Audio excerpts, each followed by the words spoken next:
Now, I would like to think that if the heads of Lexus, BMW, and Mercedes-Benz all got together, informally of course, and looked at luxury brands over the last 20 years, you might all agree that the LS400, the original LS, that was introduced back in 1989, really helped to redefine what a luxury car is and what a luxury brand is.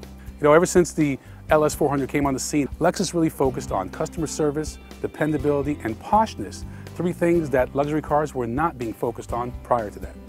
Every major luxury brand has a full-size luxury sedan in its arsenal, and Lexus has the LS460 and LS460L. However, this is the only one that's built in Japan.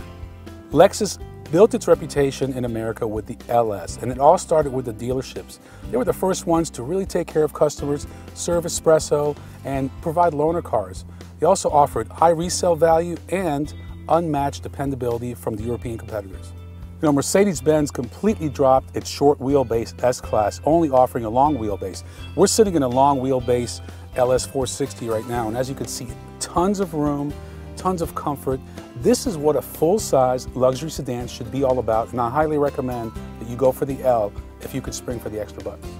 Today, competitors such as Audi A8, Mercedes-Benz S-Class, BMW 7 Series, and even the Jaguar XJ have all narrowed the gap as far as quality and dependability. You know, they all offer impressive V8 engines like this 4.6-liter from Lexus.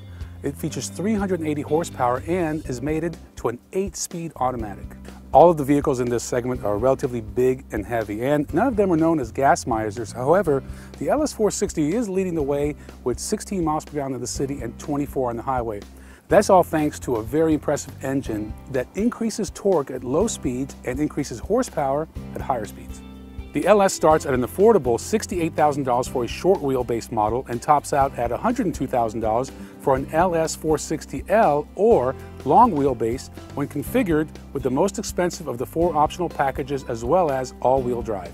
While European luxury cars focus more on performance, the LS460 is no slouch, and what it may lack in cornering, it really makes up for in everyday driving. For example, this infotainment system is one of the most user-friendly and still features touchscreen technology which others don't.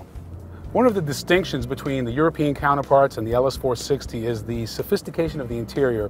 As you can see, it's relatively simple. You don't have the really high-touch, high-quality buttons that you might find in an Audi A8 or a Mercedes S-Class. Nevertheless, I do think that they have focused on user-friendliness, and that is very important, and that's what distinguishes a Lexus buyer from a European luxury car buyer.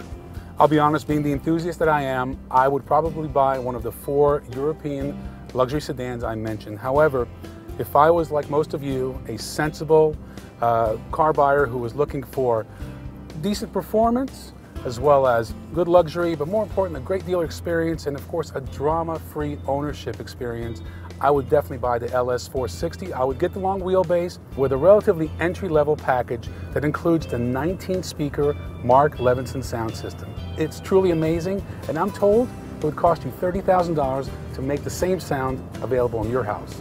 So there you have it. Lots of great options in this segment, better than you've ever had before. You can't go wrong with any of them. Choose the one that's right for you.